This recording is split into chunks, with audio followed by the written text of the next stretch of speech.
बिस्मिल्लाहिर्रहमानिर्रहीम। अस्सलामु अलैकुम। प्यारे दोस्तों, क्या आप सोच सकते हैं एक ऐसी जगह जहां ना पानी हो, ना कोई इंसान हो, ना जिंदगी का कोई निशान, और वहीं से शुरू होती है हज की कहानी। ये वाक़या है हज़रत इब्राहीम अलैहिस्सलाम का, जब अल्लाह ताला ने उन्हें एक ऐसा हुक्म दिया जिसे सुनकर कोई भी इंसान हैरान रह जाए। अल्लाह ताला ने उनसे फरमाया कि वो अपनी बीवी हज़रत हाजरा रज़ी अल्लाह ताला अन्हा और अपने छोटे से बेटे इस्माईल अलैहिस्सलाम को एक सुनसान वीराने में छोड़ आए, जहाँ ना पानी हो, ना लोग हो और ना कोई सहारा हो। वो उन्हें लेकर उस जगह पहुँचे जहाँ आज काबा शरीफ है, लेकिन इस वक्त वहाँ सिर्फ खुश्क ज़मीन थी। चारों तरफ पहाड़ थे और दूर दूर तक कोई इंसान नहीं था। उन्होंने वहाँ थोड़ा सा पानी और कुछ खजूरें रखी और फिर बग़ैर कुछ कहे वापस जाने लगे। तब हाजरा रज़ी अल्लाह ताला अन्हा ने पुकार कर पूछा, आप हमें यहाँ अकेला छोड़कर कहाँ जा रहे हैं? यहाँ तो कोई भी नहीं है। उन्होंने बार बार पूछा, लेकिन इब्राहीम अलैहिस्सलाम खामोश रहे। फिर एक ऐसा सवाल पूछा जिसने सब कुछ बदल दिया, क्या ये अल्लाह का हुक्म है? उन्होंने जवाब दिया, हाँ। ये सुनते ही हाजरा रज़ी अल्लाह ताला अन्हा ने ऐसा यकीन दिखाया जो आज भी मिसाल है। अगर ये अल्लाह का हुक्म है तो वो हमें कभी बर्बाद नहीं करेगा। उसके बाद इब्राहीम अलैहिस्सलाम वहाँ से चले गए और यहीं से शुरू होता है असल इम्तिहान। कुछ दिन बाद जब पानी और खजूरें ख़त्म हो गईं तो हाजरा रज़ी अल्लाह ताला अन्हा अपने बच्चे के लिए पानी की तलाश में सफ़ा और मरवा के दरमियान दौड़ने लगीं। जब वो 7 चक्कर लगाकर वापस आईं तो अचानक एक ऐसा मंज़र सामने आया जिसने सब कुछ बदल दिया।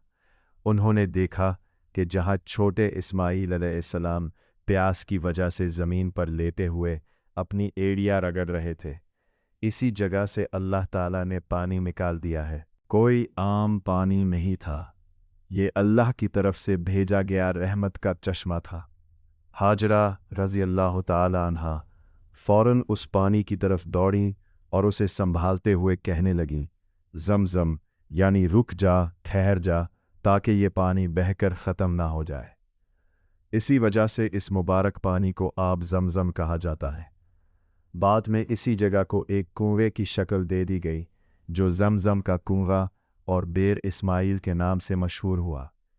ये वही पानी है जो आज भी मौजूद है और ज़मज़म के नाम से पूरी दुनिया में जाना जाता है।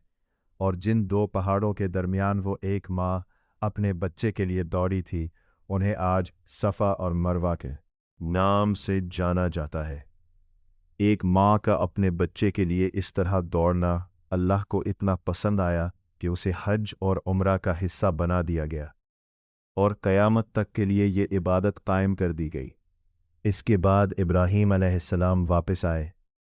फिर अल्लाह ताला ने उन्हें हुक्म दिया कि उसी जगह जहाँ ये कुआं है वहीं काबा शरीफ बनाया जाए, ताकि लोग यहाँ आकर अल्लाह की इबादत करें और अपने ईमान को मजबूत करें।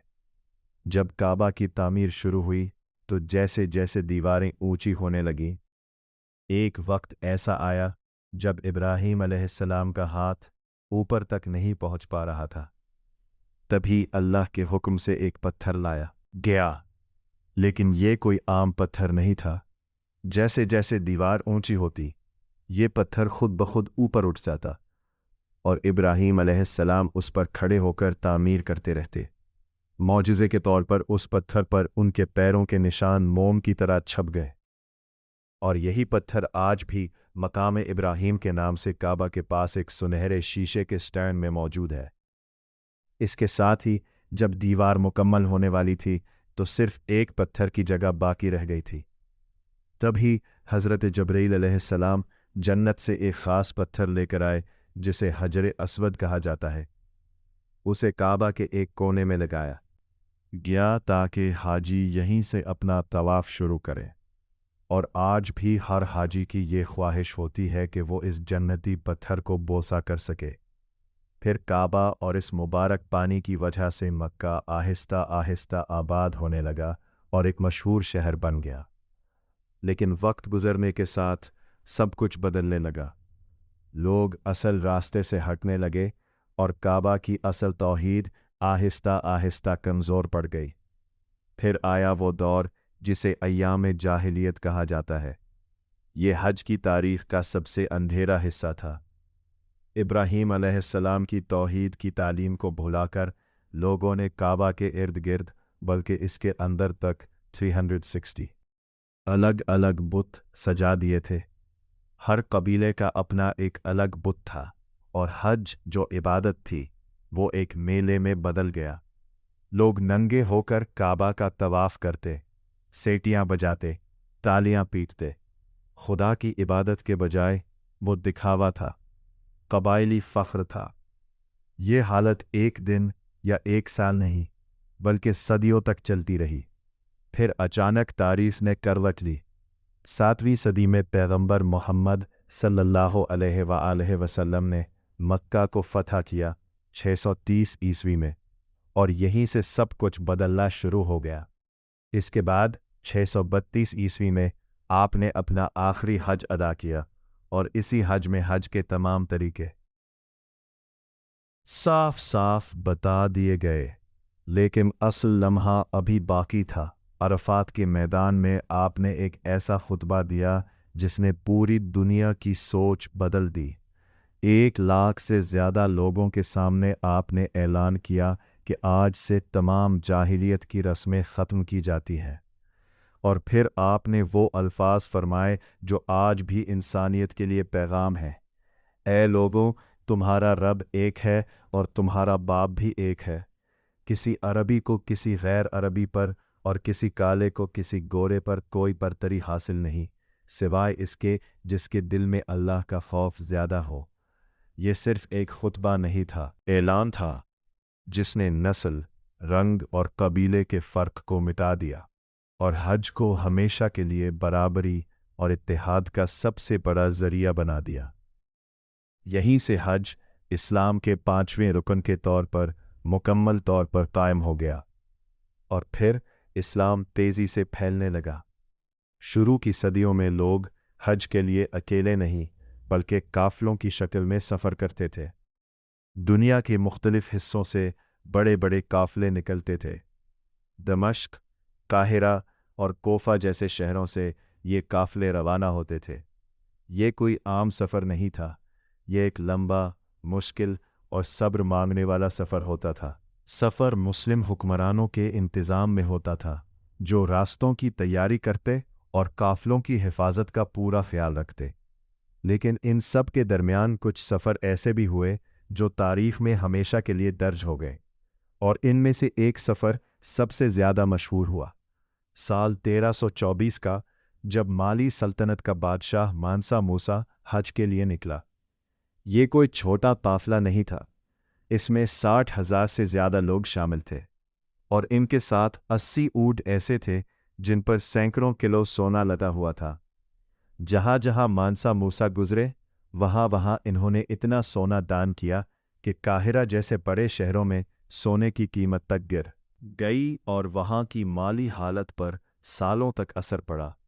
یہ سفر صرف ایک بادشاہ کا سفر نہیں تھا، یہ ایک ایسی مثال بن گیا جس نے دکھایا کہ حج صرف عبادت نہیں بلکہ پوری دنیا کے مسلمانوں کے جڑاؤ اور ان کی طاقت کا بھی ذریعہ ہے۔ اس کے ساتھ ہی کچھ بڑی حکومتوں نے حج کے راستوں کو اور زیادہ محفوظ بنانے میں اہم کردار ادا کیا۔ انہی میں سے ایک تھی عثمانی سلطنت، جس نے راستوں کی حفاظت اور مسافروں کی سہولت پر خاص توجہ دی۔ اس دور میں سفر زیادہ تر اونٹوں پر ہوتا تھا، اور حج تک پہنچنے میں 2 سے 3 مہینے لگ جاتے تھے۔ سوچیں کتنا لمبا اور کتنا مشکل سفر ہوتا ہوگا، لیکن اس کے باوجود دنیا کے ہر کونے سے لوگ نکلتے تھے، اور جب اتنے لوگ ایک ہی جگہ اکٹھا ہوتے تھے تو یہ سفر صرف عبادت تک محدود نہیں رہتا تھا، بلکہ تجارت، کاروبار اور آپسی میل جول کا بھی ایک بڑا ذریعہ بن جاتا تھا۔ لیکن حج کا سفر ہمیشہ اتنا آسان نہیں رہا۔ اگر تاریخ کے صفحات کو پلٹ کر دیکھیں तो कई बार जंग, बीमारियां और बड़े बड़े हादसात इस सफ़र के रास्ते में रुकावट बनते रहे। और फिर एक ऐसा दौर आया जिसने सब कुछ हिलाकर रख दिया। साल 930 ईस्वी में एक बहुत शिद्दत पसंद गुरूह ने मक्के पर हमला कर दिया। उन्होंने अरब के बड़े हिस्से पर कब्जा कर लिया और सबसे हैरान कर देने वाली बात यह थी कि उन्होंने काबा शरीफ के हजर अस्वद को निकालकर अपने साथ ले गए। सिर्फ इतना ही नहीं, उन्होंने जमजम के कुएं की भी बेअदबी की क्योंकि वो हज को सही नहीं मानते थे।